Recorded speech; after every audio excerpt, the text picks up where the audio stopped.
Hello, everyone, and welcome to the StreamKick Podcast. This week, we're going to take a break from covering the news, and instead, we're going to focus on something that's super important to our industry, and that's healthy streaming habits and the pitfalls that come with chasing aggressive growth on platforms like Twitch. I'm your host, Camper. I'm the founder and CEO of StreamKick, and tonight I'm joined by an enlightened panel of esteemed co-hosts. First, a man who's never seen a nut that he didn't want to eat, StreamKick co-founder, RoboKast. It's very accurate. Hey guys, how's it going? Hey man. Next, we're joined by someone who can eat chips by holding up the bag and sliding them into his mouth, RoboKast. It's the best part. Hey man. Then, the only person that I've ever seen eat Cheetos with his bare hands and not get dusty at all, Ace. No Cheeto dust. Hey, guys. And today we have a very special guest for a very special episode, a man who actually gets paid to eat snacks on camera, Velok TV, or as we call him, Velok. Making them big bucks, eating them snacks. There you go, man. living the sweet life. Yep. So before we dive in, I want to tell a quick story about how Velok and I actually came to meet each other. So for those of you that don't know, he's a Twitch streamer. He's going to talk a lot about that today on the show. But he's also the host of a podcast called the StreamKick Podcast, which is one of my favorite podcasts, especially in the streaming industry. If you guys aren't listening to it, you definitely need to. We'll bump that later. But you guys were actually at TwitchCon a couple years ago, and I think I was listening to your show. It was either there or on Twitter. I saw that you guys had posted something about being at TwitchCon, and you had basically said like, "Hey, if you're reading this or listening to this, and you're going to be at TwitchCon, hit us up. We'd love to meet, hang out, get to know more people." And I was like, what the hell? I may as well do it. So I think I DM'd you guys on Twitter or something like that. And we ended up getting together, having breakfast and hanging out at TwitchCon. And we had a great time. And he's been a great friend of StreamKick ever since. And we've been buddies, and it's been a cool thing. So for those of you that say like, oh, networking's hard, networking doesn't work or whatever, put that in your pipe and smoke it. It actually does. There's your proof. So for today's show, like I said, we're going to focus on some of the more unhealthy aspects of streaming and kind of what happens as streamers go after like really aggressive growth on different platforms. And one of the first things that I wanted to tackle tonight, and I'm Robo, Velok, Ace, I'm really excited to hear from you guys on this because I think you all have experience with this in some capacity, is this whole notion of like the 24-hour or the marathon stream. Personally speaking, I don't stream, so I've never done it, but I've definitely watched people who have done these streams before. And personally speaking, I don't really see the appeal of it. It's kind of fun at first when you're watching. As a streamer, I can't imagine if it's fun or not. Velok, you can probably elaborate on that. But I know as a viewer, it starts out fun. I go to bed. I wake up the next day. I put the stream on. Streamer looks and feels miserable. The content is just dragging. It's really tough. You can tell they're really struggling. And I guess unless you're really into watching them struggle, it's not really that interesting. So have you done that before, Velok? Have you ever done the 24-hour? Yeah, I've done one. And for right now, I think that's enough. It's the first 12 hours can be super hype. Like they can be awesome as long as like you know how to like keep your chat moving and everything.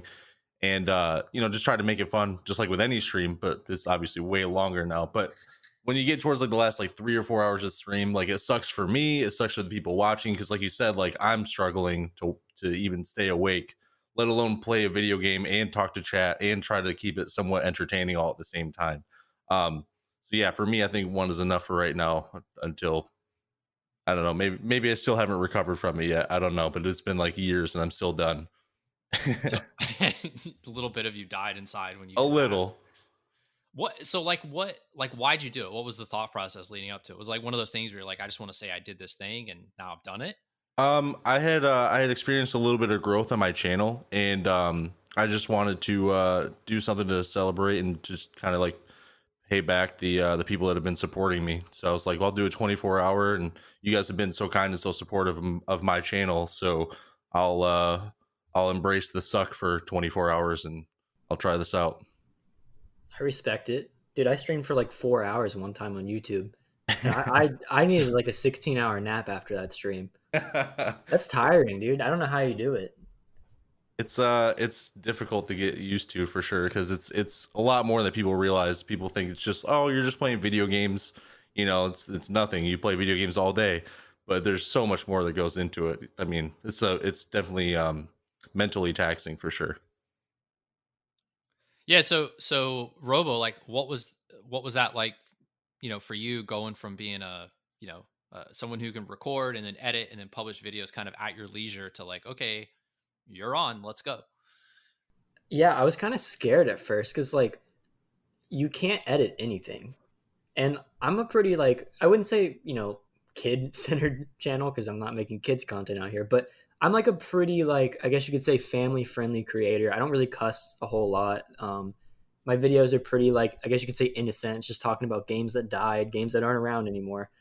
And I was like, damn, dude, I'm gonna cuss on here, and I'm just gonna like, or I'm gonna say something, and I gotta interact with chat the whole time, and because like when I make content, I get in the zone. I just sit there, I'm like in silent heaven, just editing basically, and then I'm on this live stream, I'm like, oh my god, I gotta do all these things, and I mean it was for a good cause, it was for charity, so I suffered through it, but streaming is definitely one of those things that it definitely takes some getting used to, like Velik said. I don't know how many streams it would take me before I just felt completely like comfortable doing it. I mean, let me ask Velik, how long did it take you till you just, or just didn't even think about it anymore?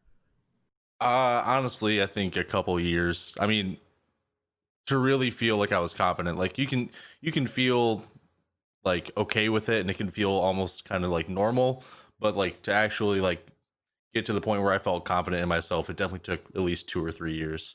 Because I mean, even now I'm still not where I want to be because there's always something to work on. There's always something to get better at, and yeah, it just takes a long time. So Robo, you said something interesting when I was doing some of the research for the show and I was looking at different stories about people who had done like marathon streams, let's call them 24 hours or longer. And there's some longer ones we'll talk about in a minute, but I noticed that a lot of them were directly integrated with like charity drives and things like that. And it's just, to me, I don't know, I found it kind of ironic that it was like, oh, well, I'm, doing this for charity, for presumably some needy cause or whatever, and here the person is putting themselves through absolute misery to do it. It's kind of like, oh, I'm gonna suffer too, but I'm gonna raise some money. So I wonder, is that part of it? I mean, you did a 4 hour stream, so I guess Yeah, it wasn't nearly doesn't as really long count. as a 24-hour stream, but what was the But question? no, I just noticed that like a Oh, lot of a lot of times people do this because it's for charity. I just wonder. I was like, I mean, that's the only I don't. time I've ever streamed in general is for charity. Like, just something about streaming for me is I don't enjoy it a whole lot as of yet. I think if I did it more and got more comfortable with it, I'd probably enjoy it a bit more.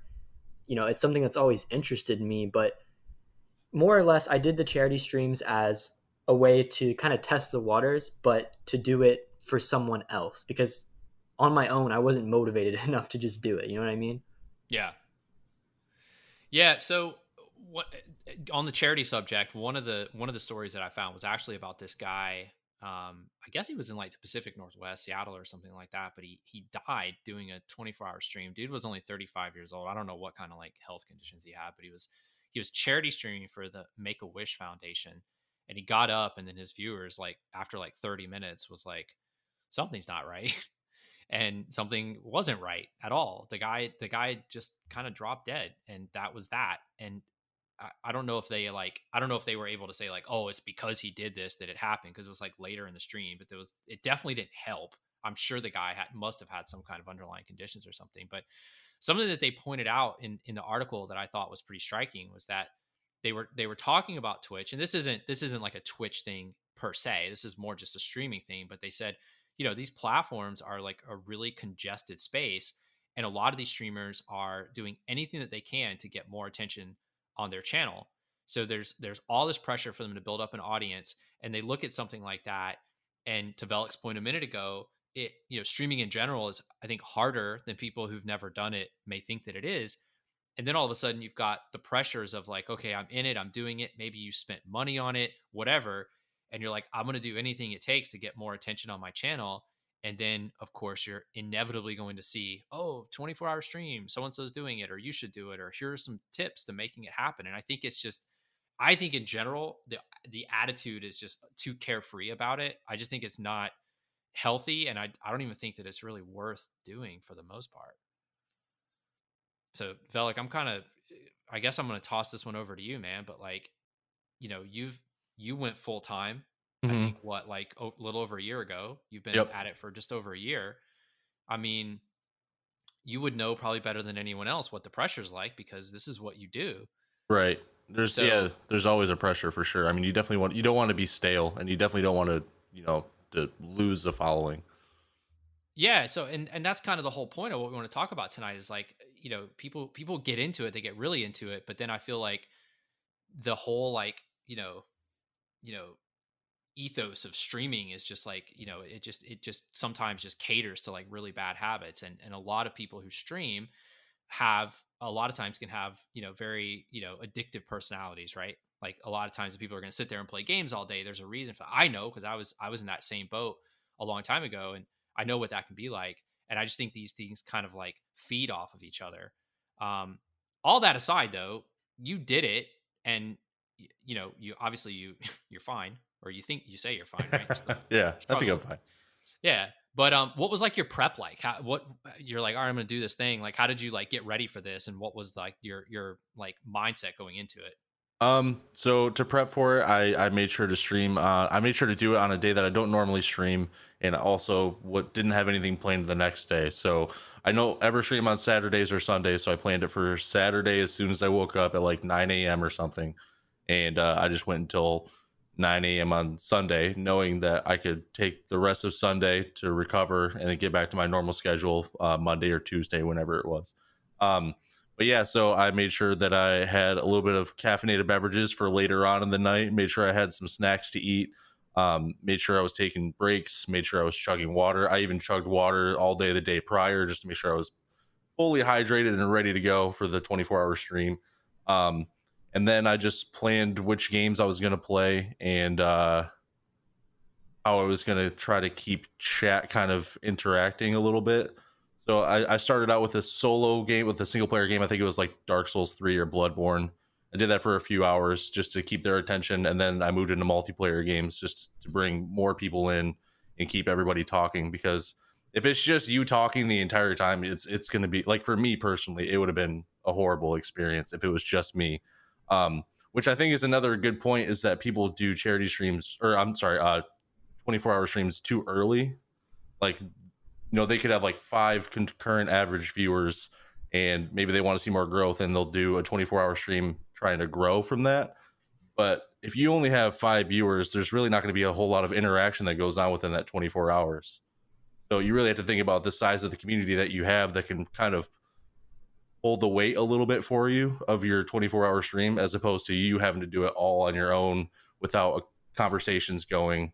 You know what I mean? Like, community size plays a huge role in how well that 24-hour stream goes. Yeah, you bring up a good point. I've actually got some data that I'm going to talk about here in a little bit that I want to share from Sellinome. They did some really cool research on this and put some data directly behind like 24-hour streams and like how viable it is and what Mm-hmm. kind of growth you can expect and stuff. So I'm gonna dig into that in a minute, but I want to stick on the prep thing for just a minute because a lot of the stuff I read before doing the show today had to do with like, okay, you're going to do it. We're not going to convince you not to do it. So here's all the things that you need to take consideration when you do it. You hit pretty much on almost everything that they mentioned. One Mm-hmm. thing I would like to add that I thought was really clever on one of the sites, and we'll link these sites up in the show notes, by the way. So if you're listening to this, just go down to show notes. You can find all the articles where we reference for this. But one of the ones was take your real life work into consideration. So like if you're working the next day and you have a physically demanding job, don't go in there after a 24-hour stream and like start dropping boxes on people. That would obviously be really really bad, not just to you but even worse maybe to somebody else. And in the whole like caffeine thing, a lot of stuff that I read was like, oh, just have lots of caffeine ready and just start slamming caffeine when you start. People that just don't understand how caffeine works. To your point, it's much better to use that as like end of the stream type of thing to like get you across the finish line or something like that. um, Something else I saw that was cool is they said plan for 26 hours, not 24. That way you're covering contingencies, and if you go over or if there's a mistake or something happens, you're kind of like covered and everything. But there was also a lot of really bad advice out there too. Like I was just reading things like, again, like the whole caffeine thing, or everybody should try this at least once, things like that. I'm just like, I don't feel like that's the best. So like definitely like be careful where you look for information and try to like just use some common Like, don't do a sense lot of on this cocaine. stuff. Like, that's not a good option. I think that's with anything.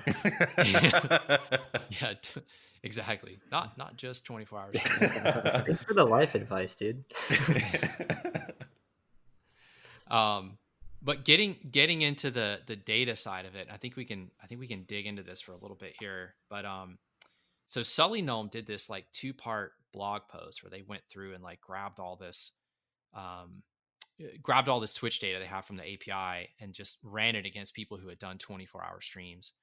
And they, to your point, Velik, they actually broke it down based on the size of the channels to say like, okay, does channel size actually make a difference? And it does in some ways, and then it doesn't in other ways. And we'll kind of dig into that here right now. But the first thing, just to point out, at a very high level, 79% of the channels that did a 24-hour stream gained followers in some capacity. So figure like round up roughly 80%. So if you're listening to this, you're saying, all right, you have an 8 in 10 chance of gaining at least one follower.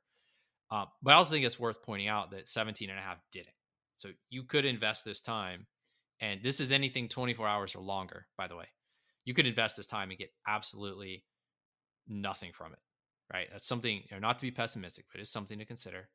But what I thought was interesting was they said the longer the channel was live, the more likely it was to be discovered.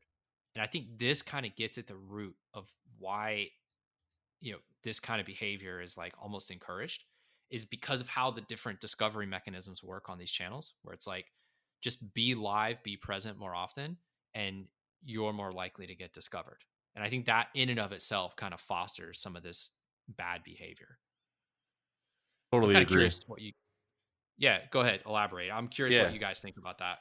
I mean, yeah, the more you're on, the more you're going to be discovered. But you got to remember, by the end of that stream, that's not really the impression you want to leave on somebody, because by the end of that marathon stream, you're exhausted. You're not funny anymore. You're probably not playing video games very well, and you're not talking to chat the way that you normally do. And so you're just not the version of yourself that you would probably like to be for a first impression. You know what I mean? Yeah, absolutely.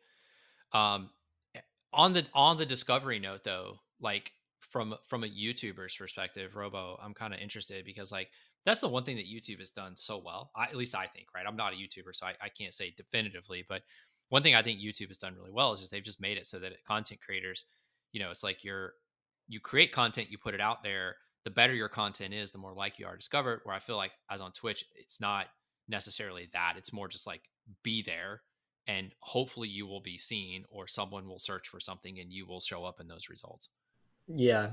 I mean, it's kind of, I don't even really know if they can be compared, because YouTube is, I mean, I guess Twitch would be too, from what I've seen. Again, I don't know, but YouTube is super exponential. Like, it took me probably, I don't know, a year and a half to hit 1,000 subscribers with like consistent uploading. And then I went from 1,000 to 100,000 in another year. And then I went from 100,000 to now 360,000 within about another 2 years. So it kind of sounds like you're bragging. Not trying to flex or anything, but yeah, I mean, it is exponential.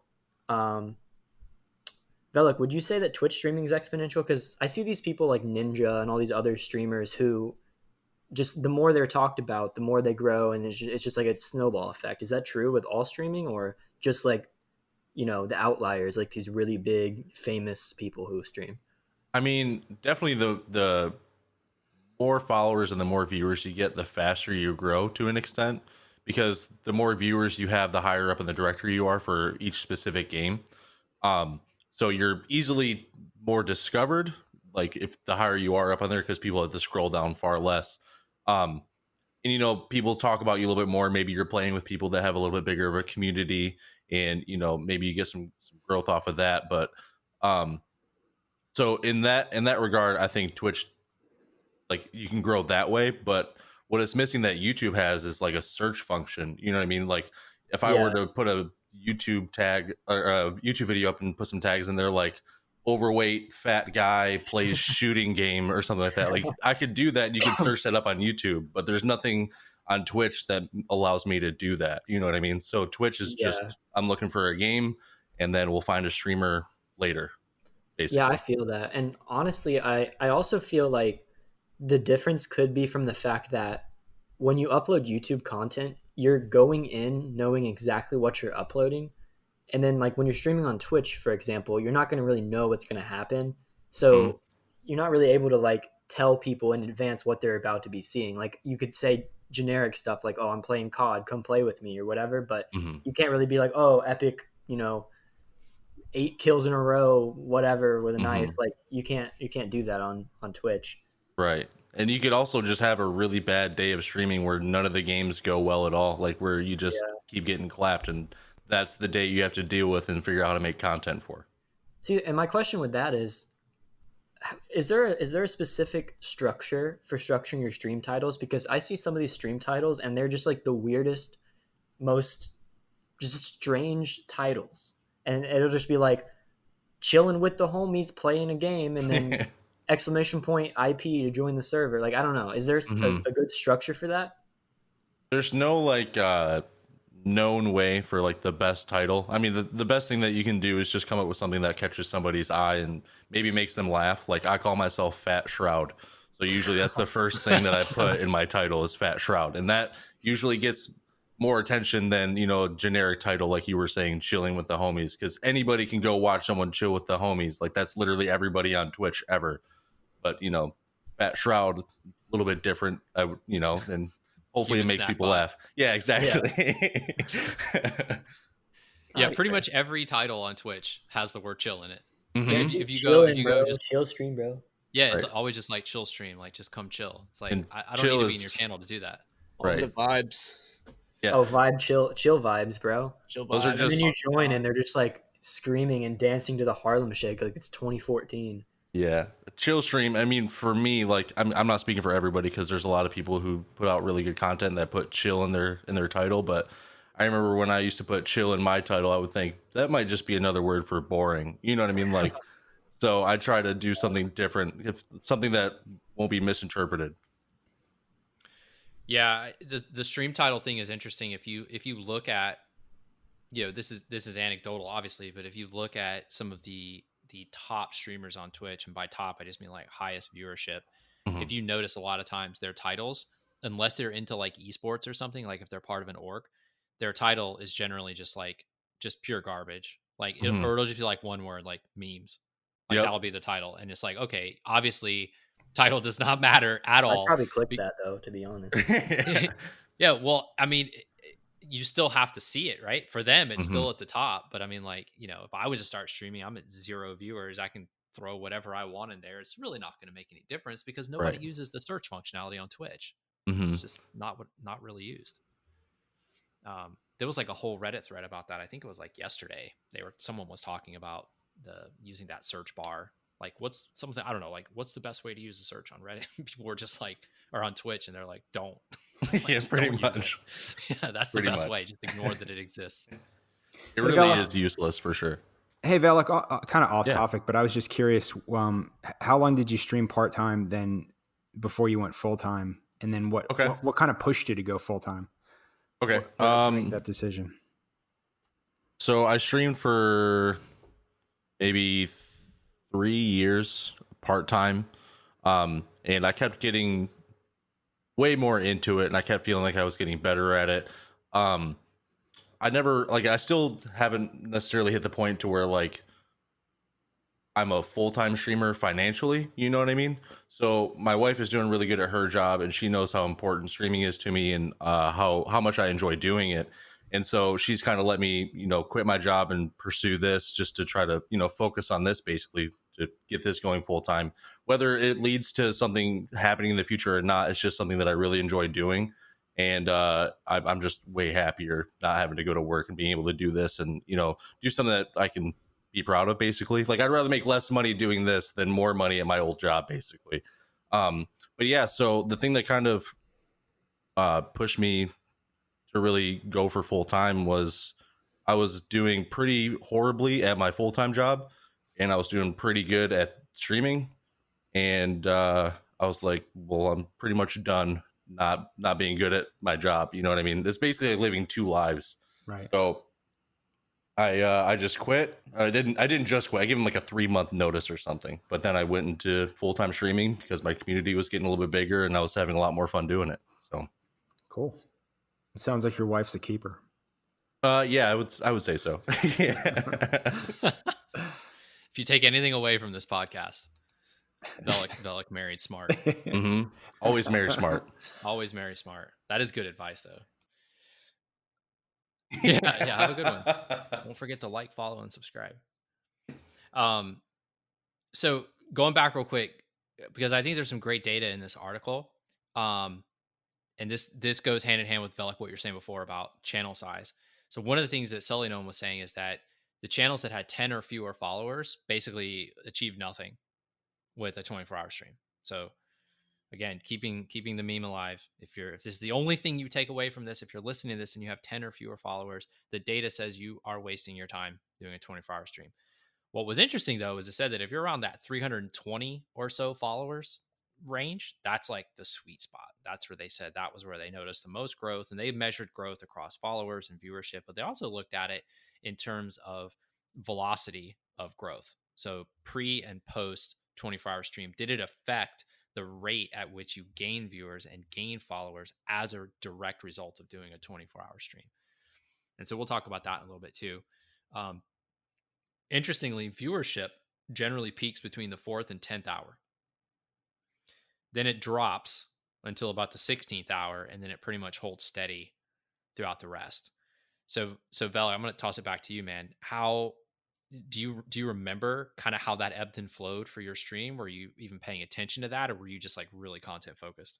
I was definitely more content focused. I try not to look at my viewership too much while I'm live, because at the end of the day, what really matters is just making the content, not necessarily how many people you're making the content for.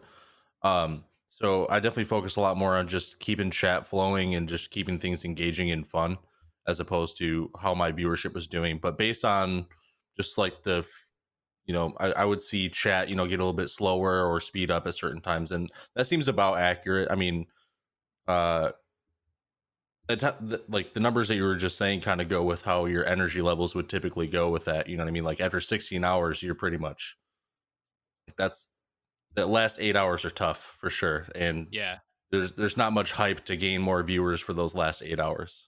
Yeah, that's like the last couple miles in a marathon. You hit that wall, and it's like you know the goal is there. You know you can get there, but it's like at what cost? Yeah, exactly. Is this going to be the worst couple hours of my life, or what? And again, it depends on the size of your channel. So some of this data it tells us that it is actually going to be some of the worst couple hours of your life. Viewership change. So, and I think this is an important one because this is one of the main reasons why people do this, and this goes hand in hand with our theme here, which is I should say everybody, that's not fair. A lot of people come to these streaming platforms because they want to be big, or at least big enough that it reaches some number for them that makes them happy, whatever that may be, right? It's different for everybody. I think everybody kind of knows, like, hey, I'm not going to be Ninja, but I can be something, right? I can get somewhere on this platform. Viewership change, they found that the majority of the smallest channels are going to see very, very little change, if any, in viewership as a result of doing this. They may get more viewers during the course of the stream, but in general, long term, which is what matters, they're probably not going to get anything. The moderate to large channels, only about a third of those had decreased viewership, and another third had basically no difference. So you figure, even if you're what they considered moderate or large, there's only about a 33% chance you're going to see any change at all. And these are for channels that are already established. So it's just, this is like, I think more than any of the advice you're going to get, more than what you're going to see in the articles. And we talked a lot about like some of those things that you can do. More than any of that, I think it's important to arm yourself with just the data and understand that the likelihood of this benefiting you in any meaningful way is probably not there, right? It's just low.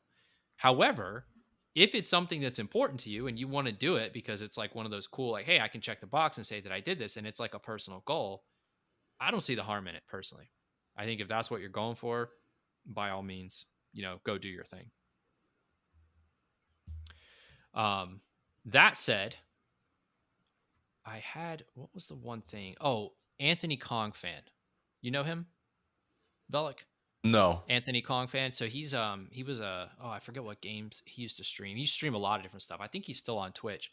He did I think it was a 60-hour charity stream. And Wow. I'm not sure if that's still the record, but I know at the time it was the record for like the longest stream that ever been done. And I'm fairly certain that after about the 30 to 36 hour mark, like most doctors would probably tell you that that's not a good idea. I would assume so, yeah. That sounds terrible. Yeah. But I think he raised a shitload of money in the process. I want to say he raised like tens of thousands of dollars for charity. So I guess. So wait, it wasn't like split up. It was just like a constant stream for that long, like without leaving. Dude, that has to be so bad for your back. It's been bad for everything. Yeah. I feel like I have scoliosis when I sit here for like an hour.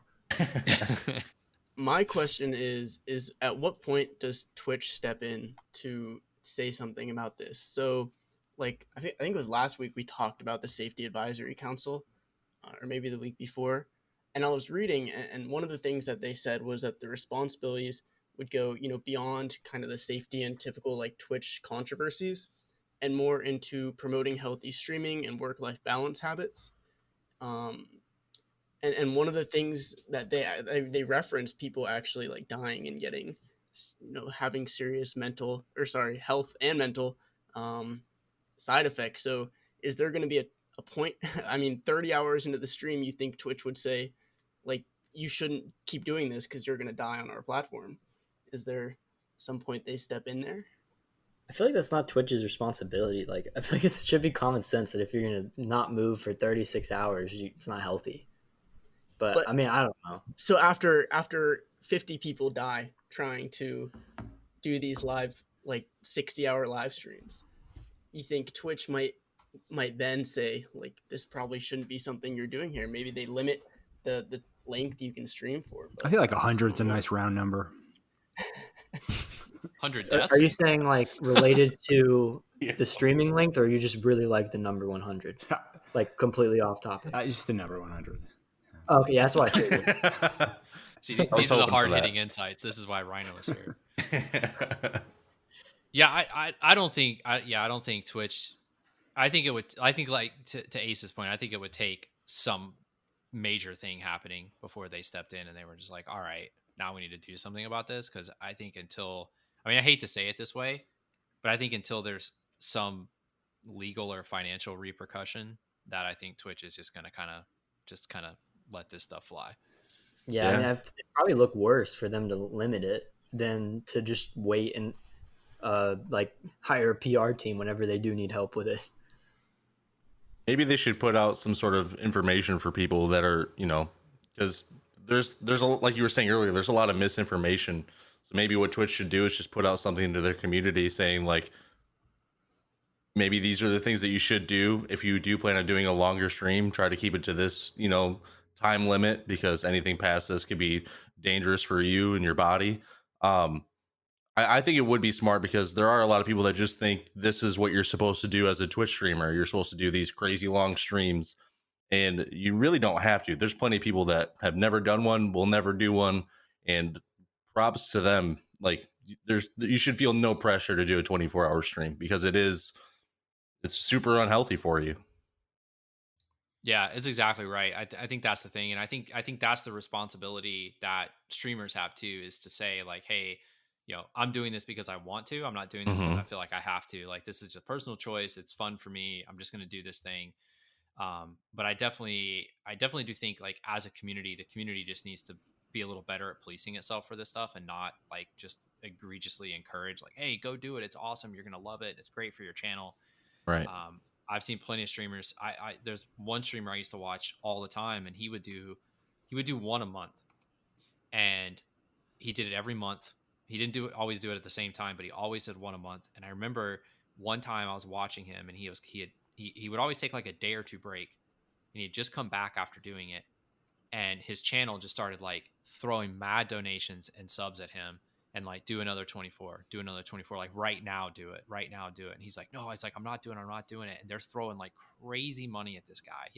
He had pretty big following. Anyways, like 1,500 viewers or something like that. So he had this crazy like dono train going and everything, and he wouldn't do it. He's like, you guys have no idea how bad this sucks to do this. And he's like, I'm sorry you're wasting your money. He's like, but I'm not doing it. I'm just absolutely not doing it. He's like, one a month, you're getting way more than most streamers would give you.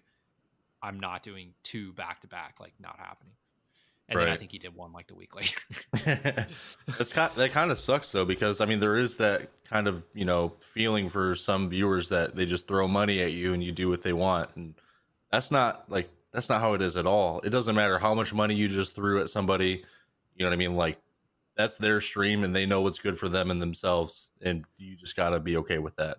Just because you threw $100 at somebody doesn't mean they can, you know, they should listen to whatever it is that you have to say. You know what I mean? Yeah. Yeah. And I think this is a little off topic, but I think it goes hand in hand, is like, you know, from the standpoint of healthy streaming habits, like as content creators, Velik, Robo, you guys, you kind of have to put your foot down at some point and say like, yes, I do want to entertain my audience. However, this is my channel. I'm going to run my channel the way I want to run it. And I know Velik, I know listening to your podcast, I know that you've talked about that before, about, you know, you have, you know, I think you're very tolerant in chat, but you definitely have like your boundaries. And when the boundaries crossed, you drop the hammer, which is exactly what you should do. And I know, Robo, you and I were talking about this the other day, where you're, you know, you've done a certain kind of content for a while and you're branching out and doing different kinds of content. And you're noticing that, you know, your audience is saying, no, we, you know, they're not saying, but through their activities are saying like, no, we kind of like you to keep doing the stuff you've been doing. And we're going to talk a little bit about that, but I'd be curious to hear that your viewpoint from a YouTube perspective, just on like how you deal with that.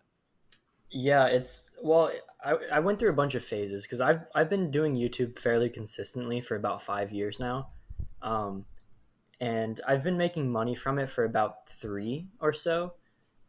And honestly, I don't want to get into this wormhole because this could go very deep, but when you have something that you enjoy and you start making, you know, livable amounts of money from it, it's a blessing and a curse. It's a double-edged sword because, you know, you have the things you want to do and you have the things people want to see.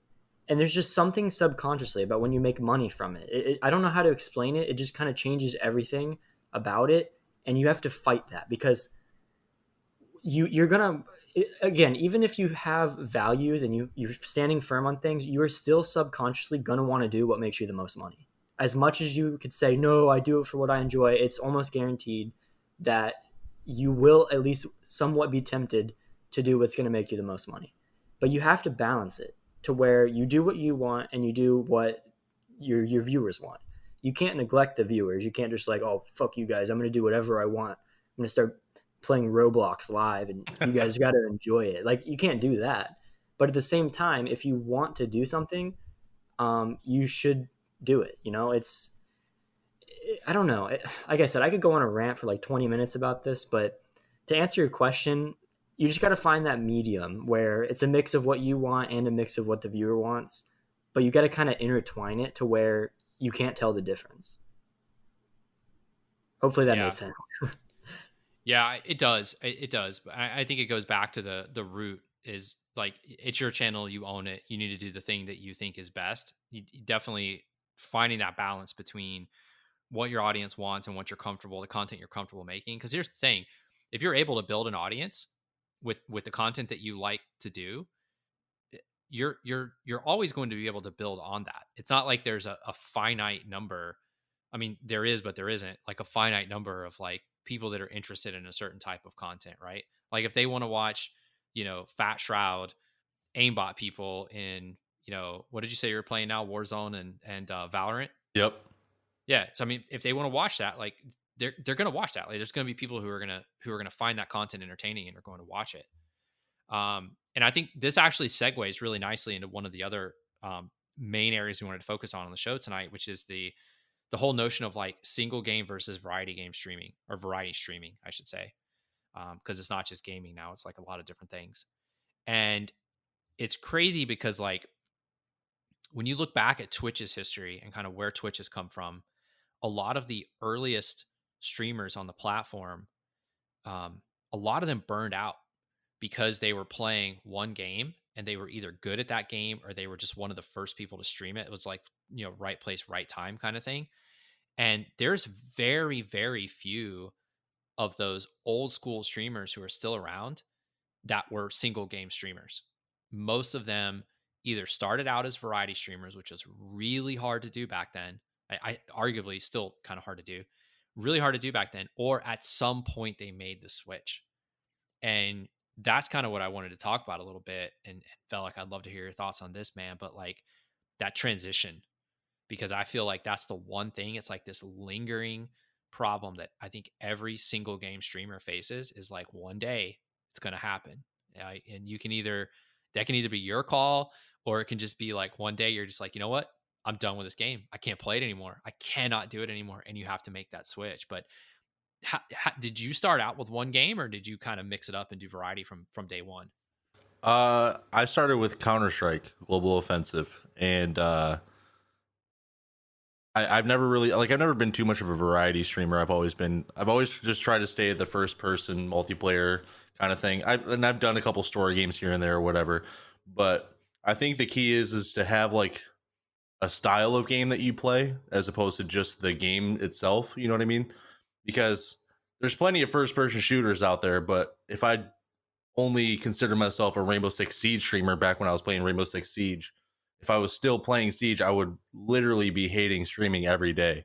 You know what I mean? And I did lose viewers when I switched, and everybody will lose viewers when they switch from game to game. But at the end of the day, it's just about what makes you happy, because you're either going to be happy streaming a different game for less people temporarily, or unhappy streaming a game for a lot of people. And that's eternity, basically. Like, that's the rest of your days on Twitch. Suck it up. Yeah. And we talked about something a couple weeks ago that I think is worth reiterating here. And that was, I think, again, this is my opinion, but I think that esports in some ways like glorifies the whole like single game mentality, because you watch a lot of these guys and a lot of these ladies who are phenomenally good at these games. And what I think a lot of people don't realize is that they could put that game down. Let's say it's CSGO, and they could pick up another shooter and they're going to be really fucking good at that game too. Right. That's just how it is. But in a way, and it's not their fault, but in a way it unintentionally sort of glorifies this whole like stick with one game. And they have to do it to a degree because it's their career. But then a couple weeks ago, Ace, we had Sinatra, who decided that, you know what, I'm done with Overwatch. I'm going to be, what did he see? Switch to Valorant, right? Yeah. Like that to me, that's just crazy, because you don't ever see that in esports. You don't see someone just be like, you know what, I'm one of the best at a title. I'm done. I'm moving on to the next game. And I think that sent, kind of along the lines of, tonight's theme, but I think that sent a really good message to people to say like, hey, this dude's at the top of his game in a game that he can stay and play for a while. Like, Overwatch isn't going anywhere. Like, it may not be the most popular game for a long time, but it's up there. And he's like, nope, I'm bailing. I'm out. I'm just going to go do something else. Yeah. What do you think, Ace? Yeah. And that is crazy. And when we talked about that, like, we kind of, touched around this idea that maybe he'll be back, or maybe he's going for the viewers, or maybe he's not. But ultimately, like, I think it comes down and kind of like what Belloc was saying about streaming a certain kind of game instead of like a specific game itself. I think that falls into like the idea of the theme of streamer you are. So, and this goes with all content creation as well. So you're either streaming because or people are either watching you because you're extremely good at the game, because you know a lot about the game and you have like knowledge and insight to offer about it, or because you're really funny and entertaining to watch and you probably suck at the game. And I think, if you're focusing on your theme and, the kind of content creator you play instead of the specific games that you're working on, I think that's where you're going to have the most success. But you're right that esports definitely does glorify that aspect. And there are the people whose theme is skill and they gain their viewers from the esports kind of space. So those are the people that kind of have that tough decision to make. Yeah, and I mean, I think it's worth clarifying too that I don't think I don't want to paint esports as like the boogeyman here, because I don't think it's intentionally doing any harm. I just think that viewers have to look at it through the right lens, and they have to realize that like these people have dedicated a ton of time, and definitely natural talent there for sure, but they have dedicated a ton of time to getting good. And so, but from purely from like a streaming or content creation standpoint, I'm of the opinion that variety from purely from like a mental and physical health standpoint is probably in the long run going to be better, because you have more freedom to play what you want to play. Your stream is always going to be fresh with new types of content, which is awesome. As you play new games, you appeal to different audiences. You have the potential to pull people in. One thing that I thought was really cool when I was reading through some of the articles about this is one person had said, there's people that come in for the game and stay for the game, but then there's also that subset of people who come in for the game and stay for the streamer. And I think any streamer, if you ask them if they can have 10 viewers that came for the game and stayed for the game, to have the freedom to be able to switch, they'll take 2 of those 10 that will stay with them through it all and keep watching them anywhere. And I think that's kind of the important distinction here to make, is that you have kind of that dichotomy there that's really important to acknowledge. But I mean, have you seen that, Velok, like switching between games and stuff? Like do you generally see, like, does your audience change much in terms of number, or does it stay the same but you're noticing different people making up that number? So when you switch, or at least for me in my experience, when I switch games, I definitely will lose people, because like you said, there are the viewers that are there for the game alone. But then if you're making your content about, more so about yourself as a streamer, and, you being entertaining as opposed to the game being the only thing that's entertaining on the stream, there's always going to be the people that are there for the content creator as opposed to the actual game that they're playing. So yeah, you'll lose some viewers when you switch, but the diehard fans will be there, and hopefully, you can grow another community in a different game on Twitch. And that's basically, I've had a lot of luck being able to do that from game to game, where I drop a few viewers, but I gain a few as well. So I think just focusing on making the content about you as a person and less about the games that you're playing is important. Yeah, I think that is the important part. I think the variety streamer, the benefit that they have if they kind of start out that way, is that they have to your point, they have to focus on the personality aspect of the stream, and that's how they're going to get people to stay longer anyway. Their following may grow a little more slowly depending on what game they're playing, but I feel like those viewers are going to be loyal. Maybe they're more likely to subscribe, maybe they're more likely to donate, help the streamer monetize and grow the channel from that standpoint. But yeah, on the whole, I think that's probably the better path to go. If you guys were to give advice to someone who's kind of starting out today and they were looking at doing variety versus single game, like how would you try and steer them in that variety direction, assuming that you would? So I think you want to make sure that they're finding a game that they do enjoy, or a style of game that they enjoy, that they can also feel comfortable enough with to interact with chat at the same time, and not have to worry about learning a whole new style of game and also learn how to stream. You know what I mean? So a game that you're comfortable with and that you feel that you can show off your personality a little bit, and hopefully there's other games like that they can switch to down the road, because if it gets too dry, you don't want to be stuck playing that one, like we were saying earlier. So I think finding a game that they're comfortable with and that they actually do thoroughly enjoy is important for starting out. I think that, sure. Yeah, I definitely see that. And I like, from my perspective as a viewer, I think it's important to say that you can be a variety streamer while also being a consistent streamer. So one of the things, I do each week is I look through streamers and I feature them, and the best streamers that I see that are doing really well with their variety streaming are the ones who have it set up in their schedule. So like people who are playing, they like, you go to their About Me and you see their schedule, and it's like Monday is Minecraft Monday, and Tuesdays they play Overwatch, and Wednesdays they play, whatever horror games. And those are the people that I see that have a lot of success, because they do a variety of games, and maybe people tune in on different days for different games, but they still have that consistent schedule set up with a variety of games. Yeah, the consistency piece in general is super important. Like you'll hear that a lot as you consume content on the matter, but the consistency in general is really good. But that's a good point about just like incorporating that variety into it. So it's like even if you kind of want to focus on one game and you're really good and grow in that audience, at least if people understand and know that you play other games and can see what that is. I know from the viewer standpoint, which doesn't often get a lot of attention. I think from the viewer standpoint, that's cool because I can know like there's certain streamers I watch where I'm really interested in them because of how they play a particular game. And I know that if they switch games, I may try it and watch them, but there's a good chance that I may not stay. But that's cool because I know that they do that on Sundays and I can just not watch on Sundays. And that's cool. And they're able to start, they lose some of their, typical main game streamers or viewers, if you want to call them that.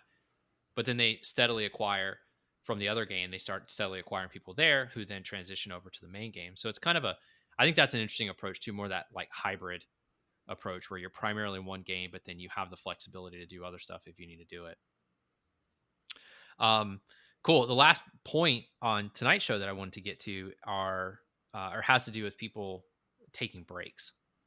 And this one, I know this one is close to a lot of streamers because I think this is probably one of the biggest issues from a health standpoint that streamers face is this notion that if you take a break, you're setting your channel back.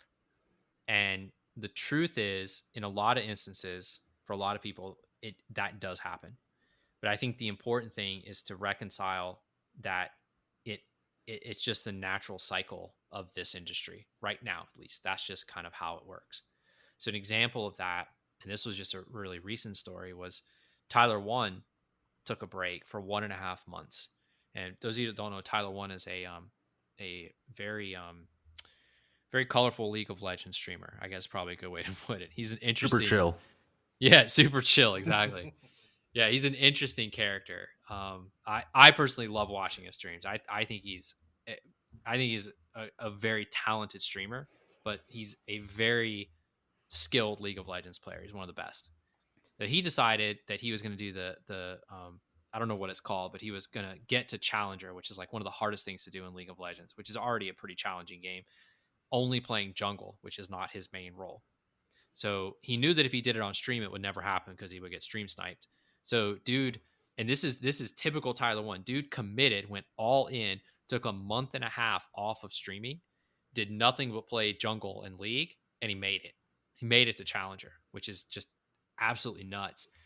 Comes back, and he's lost 15,000 subscribers from his channel, right? And I'm sure he's on that upper payout tier with Twitch. He's probably getting a little more than that 50%, but even at 50%, that's like $2.50. So that's like almost $40,000 a month in revenue just wiped out for him and for just taking a 1.5 month break to do something that his audience wanted him to do, which is the irony of it, right? It's like I'm doing the thing my audience wants me to do, and yet I'm still being punished for it. But the important thing to point out here is that these larger streamers, that subscription revenue, that's a small chunk of what they actually make. Like the bulk of their stuff is coming from sponsorships and donations and things like that. Like subscriptions are cool, but that's not the main thing. So anyway, I'm going to kick it over to Robo and Velik since you guys do this for a living. But what's your thought process around the whole like taking a break thing? Because obviously you have to do it at some point. But how do you reconcile, I'm going to lose something. In order for me to do this, I'm going to lose something. And it's not just money. It could just be, whatever, right? It could be opportunity, whatever you want to call it. But it has to happen. How do you guys reconcile that? Personally, I've taken quite a few breaks. Like it's not like I'm taking a year off here and there. I would definitely say with YouTube that breaks aren't as big of a deal because your content still stays up. Like people could still watch your content while you're away, but on Twitch it's live, so you can't do that. My breaks have been between 1 and 2 months.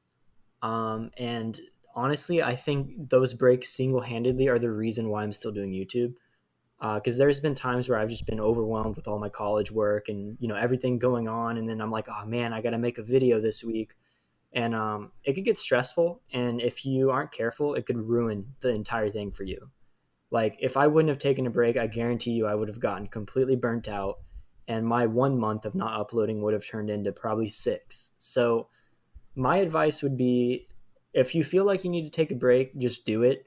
You may lose a little bit of progress, but ultimately, what are you working towards? Because everybody's like, oh, I have this goal. I want to hit 100,000 subscribers. I want to hit 250,000.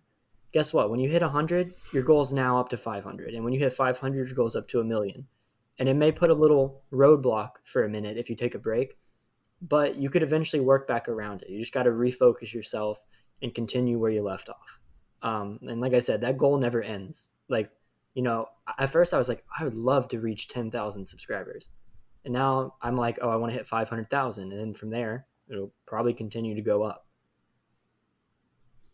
Yeah. Velik, what's your experience been with that, man? Because I mean, I know you've had it. I think you actually just came off of a break for a little while, right? Mm-hmm. Yeah, I had to take 2 months off just for some personal stuff. But yeah, I mean, you're gonna lose some of your people. You're gonna lose subscriptions and everything, and it's all based on what you're trying to get out of it. I mean, if you need the break because you need the break and you just need to like sit back for a second, then that's totally fine. And if you want to make sure that I'm sorry, I'm blanking on words right now. You want to make sure that you're enthusiastic to do it every day. So when you lose that enthusiasm, just take that week, just do something just to take a break for a second and get excited again for the next time you put out content, whether it's Twitch streaming or doing YouTube. Breaks are super important, and you're going to lose some people, but the diehards are always going to be there for you. Yeah, the big supporters are going to be there. You can always lean on them. There was one of the articles I found when I was doing this was by this one streamer. His name is Loco, and he took a break. I think he was a streamer. Yeah, he was a streamer. And he said, I'll just quote him right here. It's probably easier. He said, I guess that combined with sitting all the time kind of jacked up my back. I had 6 years of being sick, stomach pain, nausea, blurry vision, fatigue, etc. from ages 19 to 25. Like, dude is 19 years old. Back pain, stomach pain, nausea, blurry vision, fatigue. Like, that should not be happening. He was every day for 8 months, 16 hours a day. That's streaming. Insane. Think about if a company worked somebody that much, it'd probably be like looked at as, unacceptable. Like if you worked your employees like that. Yeah, illegal. Yeah. It's a sweatshop. Yeah, literally. It is a sweatshop, right? I mean, I'm sure, he's probably getting paid marginally more than a sweatshop. but the work is still shitty, right? Like there comes a point where you can't be having fun doing that anymore. Like you said it, Velik, like you did this and your wife supported you to do this because it was a passion of yours. At what point does it just become a literal pain in the ass and you don't want to do it anymore? Like you're actually going to ruin it for yourself. Right. Another example, Ninja took a 2-day break. He lost 40,000 subscribers by not streaming for 2 days. That was to host a tournament. Exactly. To do something else. Yeah, exactly. To do something else. He lost $100,000 in monthly revenue in 2 days by not streaming to go do. He's still working. Dude is still working. Took a break. That was 1/5 of his total sub count at the time. He was sitting at around 200,000 subs when that happened. That's all that happened? Nothing like controversial happened? Like he didn't say something on Twitter that pissed everyone off? No. So this might be a stupid question, but when people take breaks, do they announce it like leading up a couple of days to the break? Do they just say it the day before? Do they just not say anything and keep the mystery going? Like, how do they do it? I mean, typically you definitely want to give them as much of a heads up as you can. It's kind of like if you were to quit your job, you put in like a 2-week notice basically. Because if you just stop making content one day and then say, yeah, I just need a break, that's kind of like a huge middle finger to the people that support you. So I knew that I was going to have to take a little bit of a break. So I told my people leading up, like, hey, I've got some stuff going on. And I just need to take a break. Don't know exactly how long it's going to be. But yeah, I think definitely announcing it and being as open as you can about it is important. Yeah, I think that's a good question too. It's a really important one to ask. Is you have to keep the audience informed as much as you can. And like you said before, Velik, like your diehards will stay, will stick around for you. I've talked to streamers too who've been forced to take breaks for either for medical reasons or family emergencies or whatever, and they let their audience know, and their audience like rallied behind them, supported them. Maybe they needed some help financially. I've seen them set up fundraisers for them and help them raise money to cover medical expenses and things like that. So I mean, I'm not saying you should do it for those reasons, but I think that highlights the fact that these people have put in the energy and the effort into building communities that will repay them when the time comes. And I don't mean financially. I just mean they'll be there when they need them. Whatever the form of support that takes, they're there to offer that when it happens. And I think that's important. Yeah, I mean, when I came back after 2 months, the people that were excited for me to come back were super excited, and I had more viewers on my day back than I did before I had left. And the financial support was increased, the amount of viewers that I had was increased. It was just, I mean, people were just really, really excited that I was back, like genuinely happy to see me on Twitch again, and that was such a good feeling. You know what I mean? Because after 2 months, you think you're going to be rusty, and you definitely are going to be. But when the support is there for you, it makes it a lot easier for sure. And it could, my bad. I was gonna say it could like also help to renew your passion for it. I know with me personally, some of my best content I've ever made is right after a break. Totally. Why do you think that is? You just like fresher head, or what? Your mind, and you start thinking about more of what actually matters, like the content itself, and less of, oh, like, man, last month I gained X number of subscribers, but this month I've only gained half of that and my views are down. And like, you don't think about that if you take a break, don't look at your analytics, kind of regroup your brain, and then go in and focus purely on the content. Yeah, complacency kills creativity for sure. So the more you do the same thing every day, the less entertaining it's going to be, unless you know how to address that. So taking that break really opens up your mind to trying to make that next content as entertaining as it can be, because you're looking at it from kind of a different perspective, as opposed to, I'm just playing this game again today, I'm doing the same content that I've been doing for the past 3 months. It's a lot harder to make that entertaining than it would be if you hadn't made any content at all for 2 or 3 months. You know what I mean? Because then you're going to come back and you're just so excited. You're going to be on your game essentially. It's like if you go to a restaurant a lot and then you go like a long time without going to that restaurant, and then when you go back, it's going to be better than whenever you were going there all the time. Or the menu changes. True. Or new ownership, but it's going to be like when we go back to the movie theaters after COVID. That's going to be a good time. Movie theaters, I forgot how good these things were. Yeah. And like Amazon and Netflix, and they're like buying up all these movie theaters now. Really? Yeah. Amazon bought who the hell did they buy? I forget. AMC maybe? Because I heard AMC was struggling a lot. Yeah, Amazon bought AMC, and I think Netflix bought like one of those like specialty theaters in like Hollywood, like one of those historic ones. I forget what it's called, but yeah. It's kind of an interesting play on their part, though. They could do some cool stuff with it. Bezos is going to own everything at some point. At some point. Yeah. I think he already does. We just don't know it yet. Cool, guys. Well, this has been awesome. I think we touched on a lot of cool stuff tonight. I think the takeaways, bottom line, if you're listening to this, is number one, health over everything, right? Like just always, always, always. It's the most important thing. Always take it seriously and prioritize everything else. Two, plan things out, be upfront, try to schedule, try to stay consistent, but kind of think through what you're doing, plan out your content. And I think probably the third and arguably the most important in all of this is it's all right to take a break. It's all right to hit pause, chill for a minute, let things, let life happen, and not focus on content 24/7, because, the world will continue to spin. So definitely take your time.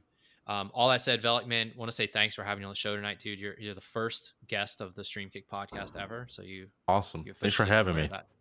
Yeah, man. Do you wanna plug your channel and your podcast here real quick before you sign off? Yeah, sure. It's Velok_TV. That's VELOKK_TV.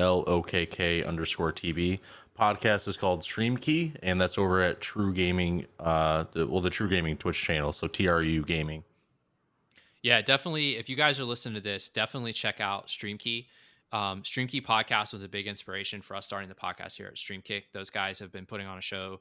There's a fantastic backlog of episodes for you guys to go and listen to. So definitely spend some time listening to that. There's some great tips in there.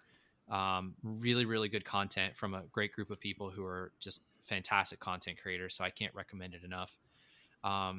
As for StreamKick, we're pretty easy to find. StreamKick.com is the site. On Twitter and Instagram, you can find us at StreamKick. And on FaceKick, on FaceKick, on someone go register that real quick. On Facebook.com/StreamKick. Don't get any ideas if you're listening to this. It's been days. On Facebook, you can find us at Watch StreamKick. Ace, where can the audience find you, man? Yeah, find me on Twitter at Ace Aspires. And Robo? I'm on YouTube, RoboKast, RoBOKAST, and on Twitter, same @. Awesome. Thanks, everyone. Great show. We will catch you all next week.